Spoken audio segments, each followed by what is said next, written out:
Hey everyone, welcome to my video. My name is Denise Richards. I'm a clinical hypnotherapist, breakthrough life coach, and my area of speciality is trauma release and inner child healing. I'm also one of the mentors of the Mentor Within platform.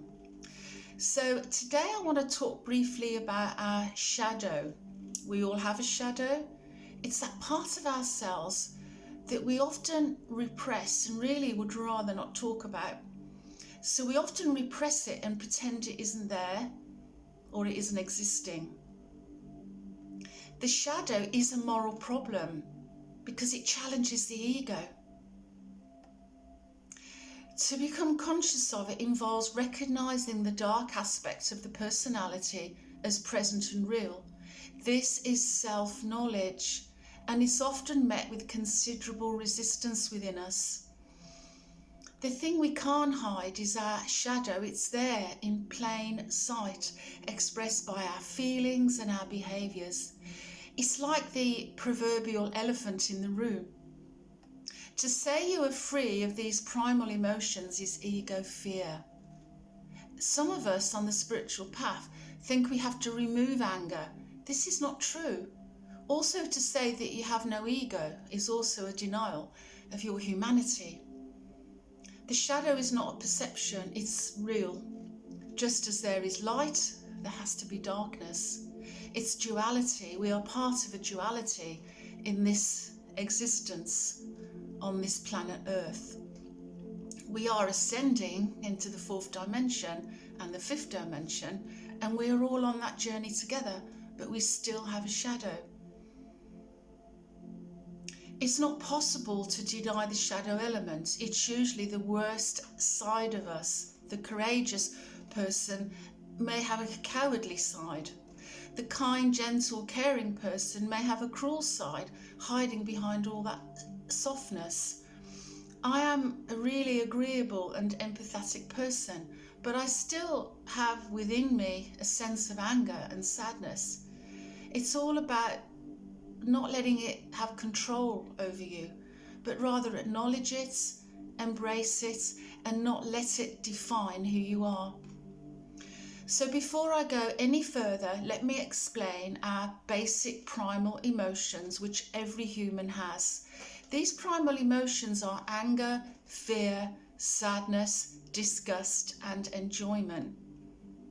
So we all have these feelings within us.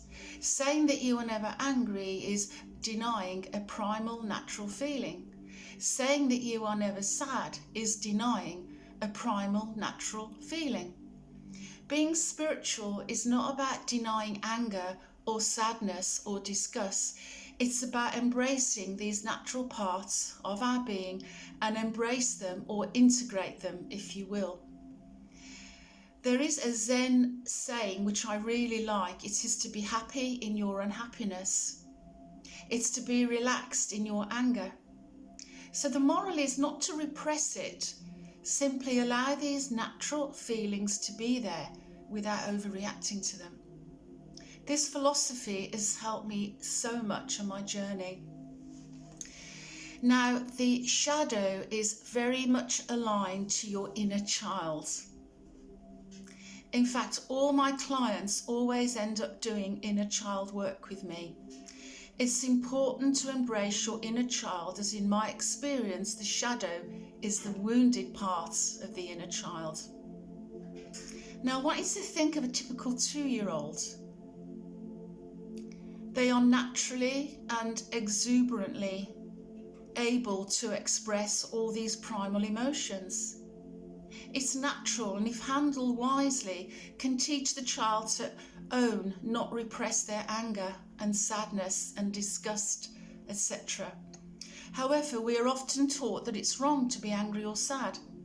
We are reprimanded, criticised or judged. We are conditioned to hide our emotions or not speak up or express how we feel. Then later on as adults, we may develop shame and guilt and pretend we haven't any of these feelings. I don't feel that. I don't feel angry, I don't feel sad.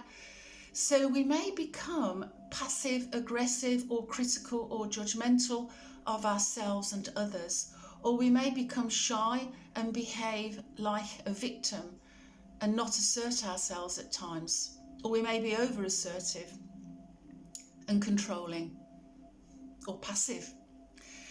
These are all learnt behaviours which become our shadow later on. This is the wounded child. What if I told you it really doesn't have to be this way? It doesn't. That your shadow can become your treasure, not your enemy. It's all about self-acceptance and self-love. In my life, I experienced a lot of childhood abuse and trauma. Needless to say, I was full of anger and shame as an adult. These are archetypal inner child wounds. Through many years of struggle and challenges, I finally learned how to embrace my strong feelings of anger and shame. It wasn't easy, but I wanted to do the work. I could see that pretending I was fine led to me feeling like I was an imposter and not being authentic. It was inner child work that smashed through my shadow and my worst fears. As I learnt to love and accept my inner child, I began to embrace my shadow. What was my demon became a treasure for me to embrace and integrate. Those primal feelings are still there, but it's not as strong anymore. I can handle them now. I can accept them. It's okay. It's okay to have these feelings. I was taught not to have them, that I wasn't allowed them, that I had to shut up and be quiet. And now I can express myself authentically because I know I'm not perfect. None of us are. But I used to strive to be perfect because I was so ashamed of who I was. I had no sense of self-worth or self-love.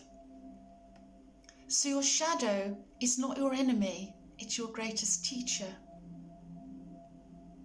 Our shadow often shows up when we are at a low point in our life or are very tired or emotional.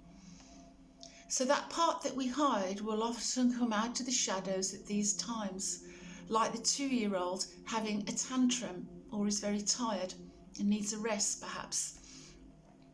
So how can we work with the shadow and not against it? Here are 3 suggestions to help you.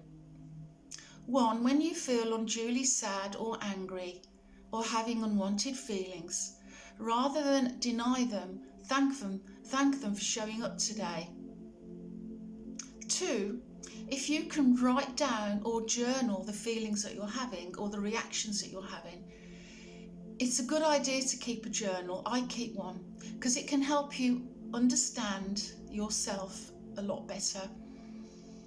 It's a good thing to do.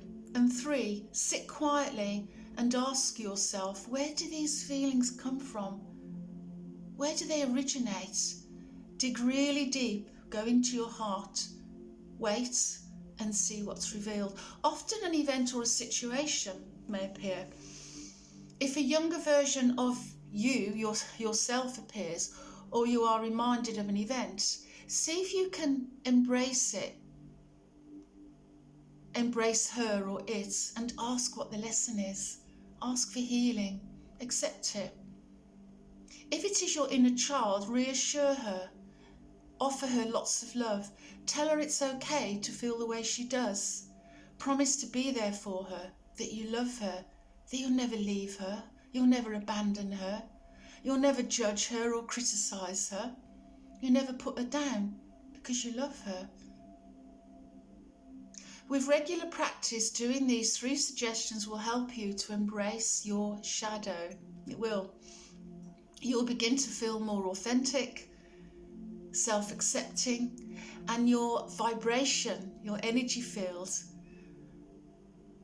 will become higher and accelerate your ascension from 3D to 4D. It really will. You'll begin to feel more intuitive, more in tune with who you really are.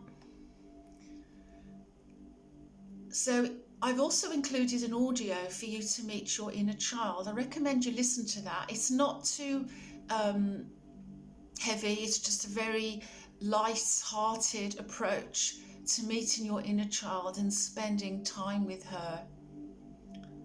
And I've also written a PDF for you to read, and also some more tips and suggestions to work with your shadow. It's about integrating the dark to allow the light to come in. That essentially is what shadow work is. It's nothing to be afraid of. It's about owning it, embracing it. And it's all about love and acceptance. You're perfect with your imperfections. You are perfectly imperfect, and that's okay. So love to you all. Look forward to seeing you next month. Thank you very much for listening today, and please listen to the audios as well. Take care. See you soon. Lots of love. Thank you.